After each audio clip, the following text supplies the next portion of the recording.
Magandang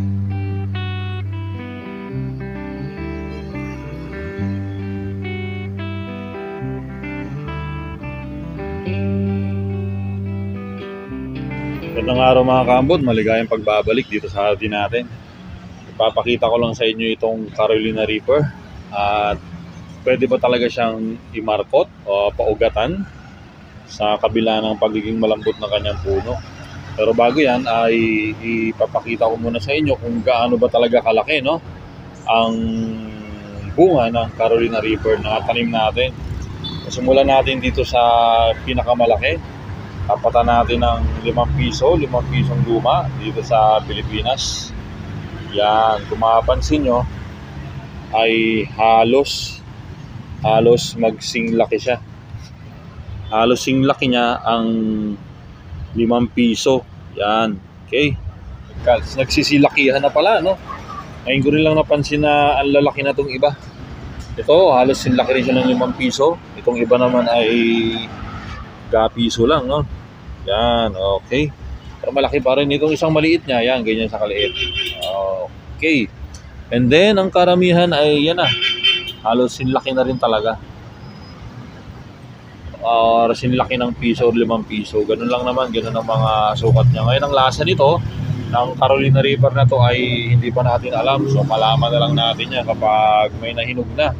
Tikman natin yung hinog at tikman din natin yung hilaw. At itong isa naman ay kasalukuyan siyang namumulaklak at hopefully ay maging na rin, maging mabunga na rin siya.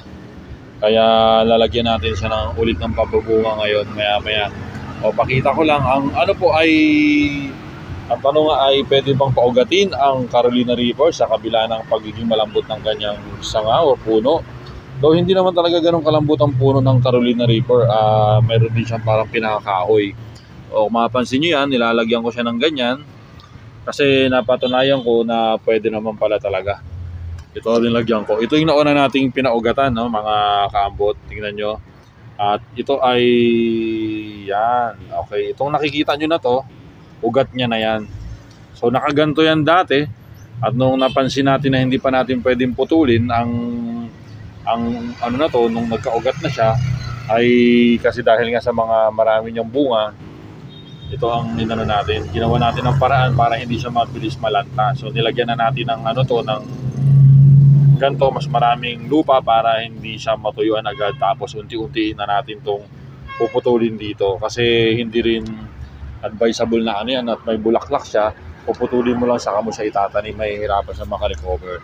So unti-unti lang natin yan at pag napansin natin marami-rami na ang ugat niya ay pwede na yan, pwede na siyang ilipat at para hindi masayang ang kanyang mga bunga. Okay, yan lang mga kaambot at maraming salamat. I-update nyo lang kayo sa sunod kung anong nangyari dito sa mga sumunod nating pinaugatan. At itong isa na to na una nating napaugatan ay ita-transport natin yung papuntang Ilocos para meron naman doon. Kasi dito pag bakasyon ay hindi tayo sigurado kung mabubuhay pa to kasi wala talagang masyadong nagdidilig dito, napapabayaan kaya natutuyo.